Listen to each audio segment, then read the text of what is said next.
Hola. Bueno, ahora sí tenemos presidenta electa, Michelle Bachelet, y lo que estaba en el aire hace tanto tiempo se concretó. Y las cifras no impresionan a nadie, son más o menos lo que se esperaba. Resultados finales, Bachelet aproximadamente un 62%, Matei aproximadamente un 37%. Y bueno, para hablar de esto, como siempre, con Mirko Macari. Hola, Mirko. Hola, ¿qué tal? Nuestro director de prensa y gran analista político. ¿Sorpresa o no pasó gran cosa? No pasó gran cosa. Yo te diría que, citando a Eduardo Galeano, la gente hoy día fue a elegir la salsa en la que iba a ser cocinada. Tenía salsa A y salsa B. Y en ese sentido se engancha un poco el descreimiento, la sensación de apatía que domina esta segunda vuelta presidencial con una alta abstención, ¿no? Una abstención del un millón de votos. 59%, votaron 5,5 millones de personas, 1 millón menos de los que les votaron 1 millón menos para la primera vuelta, porque la segunda vuelta fue particularmente aburrida y sin tensión. Yo te diría de manera deliberada, pero básicamente lo que ocurre hoy día es que se confirma algo que sabíamos desde el 10 de julio. No, desde el día de la primaria el país eligió a Bachelet como presidente. No, si tú sumabas esa noche del 10 de julio de la primaria, el total de gente que fue a votar, tanto en la alianza como en la nueva mayoría, Bachelet obtenía un 53% de los votos. Entonces eso incidió en un proceso largo, tedioso, agotador, sin sorpresa, ¿no? Que sin ningún sex appeal. Sin ningún sex appeal. Y en el proceso segunda vuelta particularmente, porque en la primera vuelta habían estos candidatos chicos, ¿no? O satélites que animaron desde el punto de vista mediático con alguna controversia, pero no mayormente tampoco. Pasó algo en la segunda vuelta, Federico, que es una evidencia del agotamiento de la política. Mira, Bachelet llegó en marzo, aterrizó y fue a dar un discurso, ¿no? Cuando llegó en la comuna del Bosque, y ella decretó algo que tenía mucho sentido común, que dijo que ella venía a inaugurar un nuevo ciclo político. La pregunta es si este proceso electoral es parte del ciclo que está muriendo o parte del ciclo que están haciendo, ¿no? Y claramente yo te diría que la evidencia de segunda vuelta, de lo que fue la campaña de segunda vuelta, es que este proceso electoral es parte de lo que fue, es parte de lo que tiene que ser reemplazado, en palabras de la propia Bachelet. Es decir, ella no le infundió épica, ella no le infundió mística, ella no le infundió una emoción que es necesaria en lo que debería ser un proceso refundacional, ¿no? Porque a eso llamó ella cuando aterrizó en Santiago, a un proceso de refundación. Ella dijo, yo no voy a hacer el quinto gobierno de la Concertación, voy a ser el primer gobierno de una nueva mayoría social y política que comience un nuevo ciclo, ¿no?, en la política chilena. Entonces, la segunda vuelta claramente no estuvo a la altura de esa promesa y su campaña fue hecha más bien por los adláteres de la vieja política, del viejo ciclo político, una lógica del cálculo pequeño, por cierto, suficiente para ganar, que ya le alcanzaba para aterrizar con el vuelo con el que venía, con la fuerza, el envión con el que venía bajando, pero eso le alcanzaba para aterrizar. No se le iba a acabar la gasolina y efectivamente no se le acabó. Pero no hay en esto épica, no hay en esto la fuerza, la energía que requiere un proceso de transformación como el que ella está proponiendo. No hay, te diría que hay un primer gran ruido. Pero respecto de eso, ¿tú piensas que un 62% aproximado de los votos, que no son 2/3, pero va acercándose, no es suficientemente contundente para las grandes reformas? O sea, fueron a votar 5,5 millones de personas de más de 13 millones de potenciales votantes. Es decir, se dio la lógica, ¿no? Tú le sacas más punta. Se mantuvo la curva a la baja de participación en los procesos electorales, ¿no? Es decir, pero tú le sacas en ese sentido más punta al lápiz a la abstención, una baja participación electoral, una gran abstención, y al millón de votos menos que en la primera vuelta, eso lo ves más gravitante, más relevante que un 62 punto y tanto por ciento de los votos. Lo gravitante es el clima en el que se llega, el clima de esa abstención, ¿no? De esa sensación de que en definitiva no se juega nada relevante, cuando lo que se está proponiendo sí es algo relevante, ¿no? Esa disonancia, ¿no? Es la palabra en política, sin valor, ¿no? Proponiendo grandes transformaciones, pero sin un logos, ¿ah? Sin sustancia, algo que conecte, que tenga un cordón umbilical con la emoción de eso nuevo. El exceso de épica en política es muy malo. Los años 60, ¿no? Culminaron, ¿no? En buena parte en lo que culminaron el golpe de Estado por una serie de razones estructurales, pero también por una sobreideología y un exceso de épica en la política que condujo a entender que en la política se jugaba la vida, ¿no? Y eso fue muy malo. Pero en los años 90, o la transición a la democracia, todo este largo proceso somnoliento, justamente por reacción a ello careció de ninguna épica, ¿no? Como todas las cosas están en un punto medio, en un punto exacto, ¿no? Entonces, en ese sentido, y haciendo el foco en Bachelet, ella fue más parte del proceso que termina que del ciclo que ella misma pretende abrir. A eso me refiero.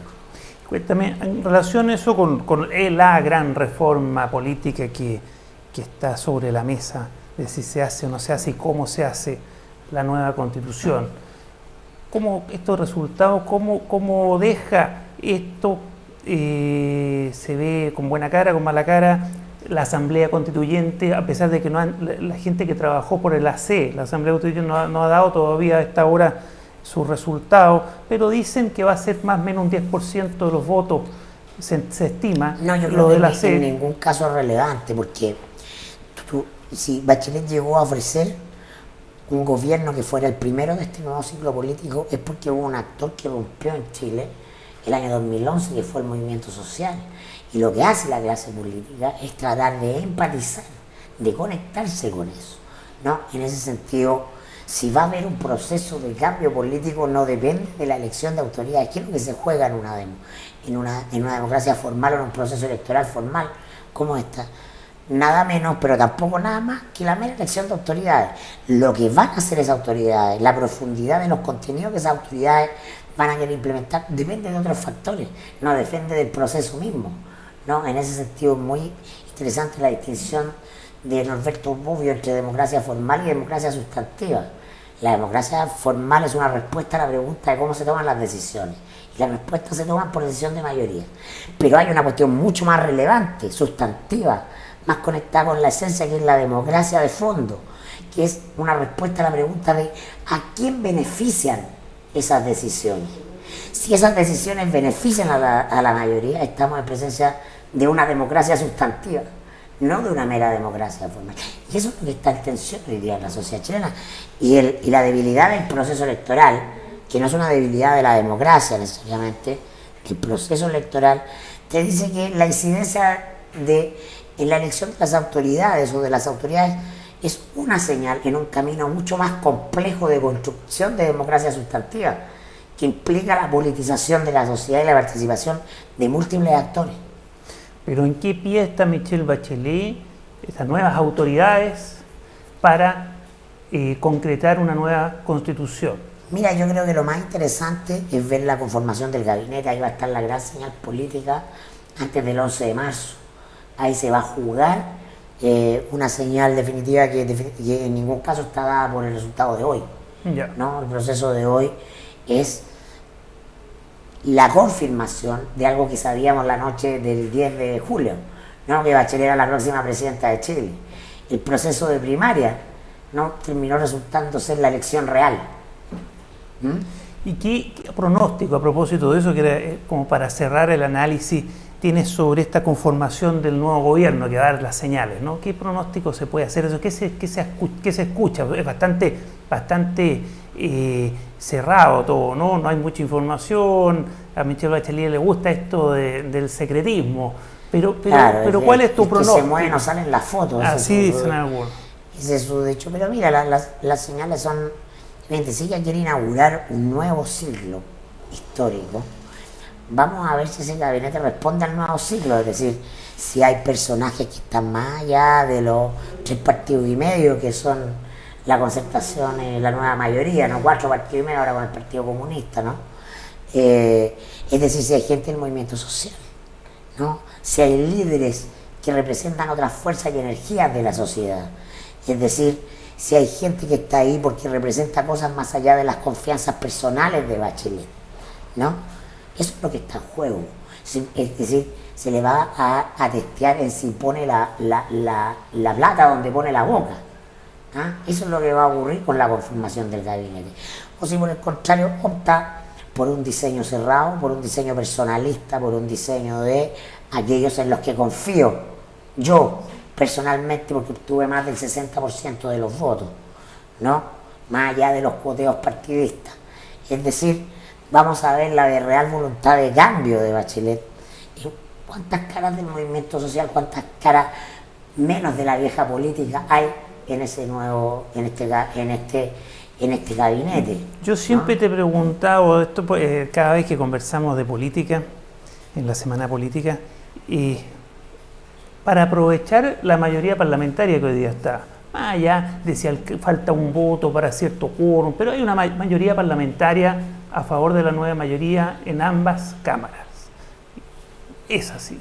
Y si se le suman algunos independientes es bastante contundente. Pero ahí falta alguien que articule esto entre lo que es un ejecutivo que quiere hacer cambios a favor de los grandes temas, ¿no?, a favor de lo que ha estado en la mesa en los últimos tiempos, y con el Parlamento. Y si no hay alguien que articule eso, bueno, primero los votos de la nueva mayoría, oye, y que no se disgreguen. Déjame ver si te puedo interpretar, porque no sé si lo que tú apuntas a la figura de un factotum, una especie de insulsa en su época, alguien que tenga el poder, en definitiva.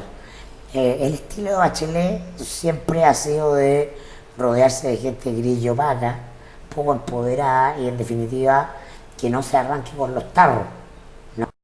Y está muy bien lo que tú dijiste, porque pese a que Lago siempre receló y desconfió de Insulza, lo dejó jugar. Era la única posibilidad. Era un ministro del Interior empoderado.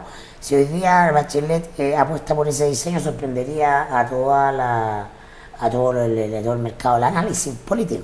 Pero yo te lo pregunto porque pero hoy día esa figura no está. No está, y ella no es una líder política, claro, ella es una líder social. Tal cual, no tiene los dedos para el piano. Ella es la continuidad de Don Francisco y el Chino Río. No es excelente captando votos, pero no es una líder política, ¿no? La articulación política debería delegarla. Naturalmente, si ella aprendió algo del primer gobierno. Justamente esta campaña es muy inusual, es muy atípica, entre otras cosas, porque tuvo cero memoria histórica respecto de hacer accountability de lo que fue el primer gobierno de Bachelet, ¿no? No tuvimos, por las razones que sea, interesada en la prensa, no hicimos la pega de confrontar a Bachelet con lo que fue su primer gobierno y sobre todo con lo que fue su primer gobierno desde el punto de vista de fracaso y experiencia política, ¿no? Fue un éxito en popularidad, pero en muchos aspectos y durante mucho tiempo fue un fracaso político el gobierno. Tan fracaso político fue que terminó entregándole la banda a alguien de signo contrario, ¿no? El capital electoral de Bachelet, su aprobación al final de su periodo no fue capaz de traspasársela al candidato del sector, ¿no? La Moneda no tuvo injerencia en la elección de ese candidato, ¿no? En una serie de cuestiones que son fundamentalmente políticas. Y bueno, yo creo que además vamos a ver las tensiones que hay dentro de la nueva mayoría. O sea, si ese primer gabinete tiende a ser como evidenciarían todos los primeros análisis, ¿no? Un gabinete personal. El primer año es clave. En un gobierno de 4 años, el primer año, si se entra con fuerza y se eligen bien las 1 o 2 o 3 materias a cambiar, sí, a juntar la mayoría, se puede obtener, pero ya a partir del segundo o tercer año ya no hay, ¿no? Vamos a ver si Bachelet, aparte de idiomas, aprendió algo más de política en la ONU Mujeres, ¿no? Es decir, entendió más la política fina. Mirko, bueno, yo creo que no estoy de acuerdo con tu análisis, o sea, claro, en un gobierno tan ambicioso como porque ella se estaba proponiendo respecto, yo creo que no es ambicioso, yo creo que es de sentido común, ambicioso respecto a lo que tenemos y de las posibilidades que nos ha siempre dicho el sistema político que tenemos que ponernos como horizonte, ¿no? Cuando tenemos hoy día un líder empresarial que dice, bueno, que si hay un caos económico ya van a buscar otro Pinochet, ¿no? Pero yo eso lo dijo Fonapen, ¿no? Pero yo le quitaría, porque señales, Fonapen entiendo que está enfermo, yo le quitaría pero protagonismo a sus palabras. No le pusieron la grabadora dentro de una clínica psiquiátrica y que él sigue en el directorio del Centro de Estudios Públicos, no, está en el directorio del CEP. Si estuviera interdicto, tú eres abogado, entenderías tú que estaría en una clínica psiquiátrica, pero y está en el directorio de la empresa. Sí. Entonces yo creo que al revés, el peso de la prueba es, bueno, si está tan loco, pónganlo donde corresponde. Pues. O alguien que salga, está ocupando cargo de responsabilidad pública.